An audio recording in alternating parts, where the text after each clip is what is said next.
bien, salut à tous. Donc, on se retrouve pour, comme convenu, un tuto pour HDV8, GoWiva Hogs et GWiva Hogs. Le GWiva Hogs sera pour HDV8, pardon, qui n'a pas encore les golems. C'est comme ça va pouvoir aider des personnes qui n'ont pas forcément encore les golems. Alors, je suis encore sur la guerre actuelle, je me trompe souvent, désolé.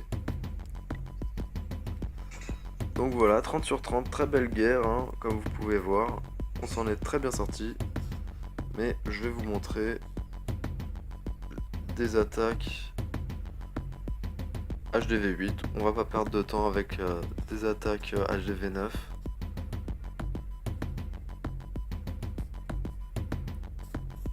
Donc pour les chiffres, 11 Valkyries, le grand maximum. Là je suis allé sur 8 Valkyries, c'est un chiffre totalement honorable qui va très bien. J'ai fait 12 géants. Vaut mieux rester sur un chiffre assez important. 10, ne pas aller en dessous de 10 à mon goût.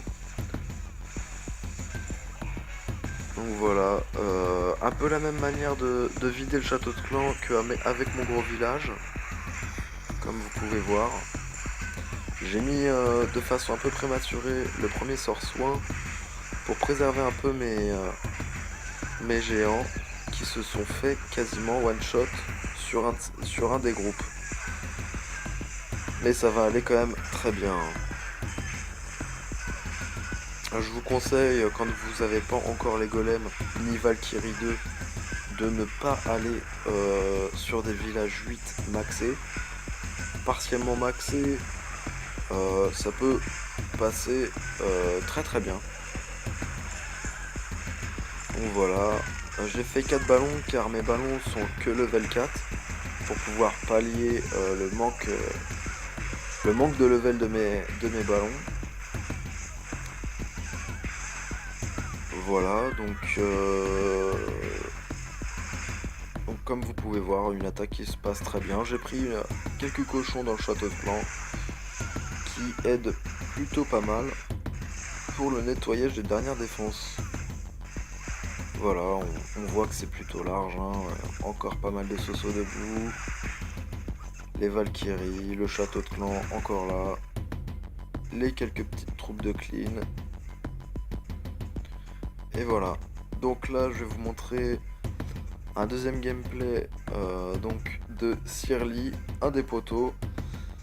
Donc là, on va être sur un GoWiva Hogs. Donc lui a tout le matériel maxé, pas de souci. Donc là, ça sera pour un public un peu plus maxé.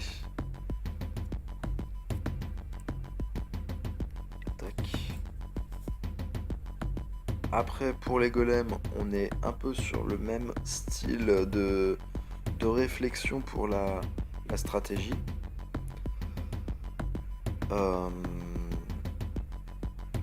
Donc on peut rester sur un golem, voire deux, si le golem peut tanker assez le ratissage des sosos. Il a fait 12 sosos. Après, je trouve que c'est peut-être un peu beaucoup. 10, moi je trouve que c'est déjà bien. On s'en sort très bien avec 10. Après, vous verrez que justement, les chiffres des sosos n'est pas... Enfin, est important. Il en faut pas trop. Mais ne pas trop non plus mettre le paquet sur les sorciers. C'est de la perte de place inutile, je trouve.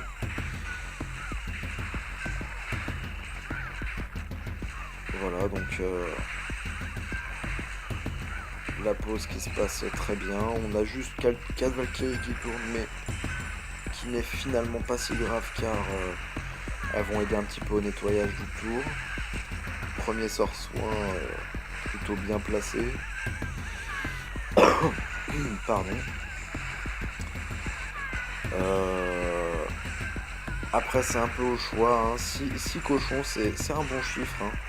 C'est un bon chiffre pour le Gowiva Hogs HDV8. Rester sur à peu près ce chiffre-là. Après, on peut le prendre dans le château de clan ou les faire soi-même si on a des cochons 4 comme Sirly ou level 3, ça peut passer aussi. Donc voilà, on voit une belle attaque. On pense même que ça va être un 3 étoiles et ça va malheureusement coincer sur un gros pourcentage. Mais il faut le reconnaître, c'est une belle attaque qui se passe bien. Donc, je vous la montre.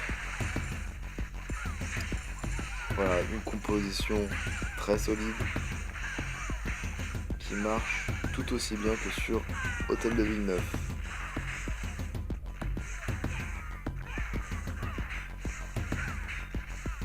Voilà. Et Shirley, très bon perfecteur. Il nous a fait des cartons pleins à 6 étoiles à maintes et maintes reprises avec cette composition. Donc vraiment un bon joueur. Après voilà, là c'est faute à pas de chance, ça arrive. On va pas lui en vouloir au petit poteau. Donc voilà, je pense avoir fait à peu près le tour. Si pour le choix de côté d'attaque, là on va... C'est un peu moins... avec beaucoup moins de... On a beaucoup moins quand même de choses à respecter que sur HDV9. Le côté d'attaque, je vous conseille de pouvoir cleaner les mortiers le plus rapidement possible. Voilà, ça va être plutôt par rapport aux mortiers. C'est les défenses les plus embêtantes, on va dire, pour HDV8 sur cette compo. Donc voilà, plutôt taper par rapport aux mortiers. Toujours vider le château de clan quand c'est possible. Et voilà, je pense avoir fait le tour. Je ferai une troisième vidéo pour conclure ces 2 premiers tutos. Ce sera un gameplay de mon petit HDV8 et un gameplay de mon HDV9. Donc je ferai ça en live pour justement vous montrer que je vous montre pas forcément que les plus belles, que on peut tripler du premier coup. On peut tripler du premier coup et très bien s'en sortir avec une bonne étude. Je garderai la vidéo même si j'ai un fail pour vraiment et si je fail justement, je ferai un petit débrief après l'attaque pour me critiquer moi-même sur mes erreurs pendant l'attaque. Donc je vous remercie de m'avoir suivi, un petit pouce bleu pourquoi pas si la vidéo vous a plu et je vous dis ciao les clashers.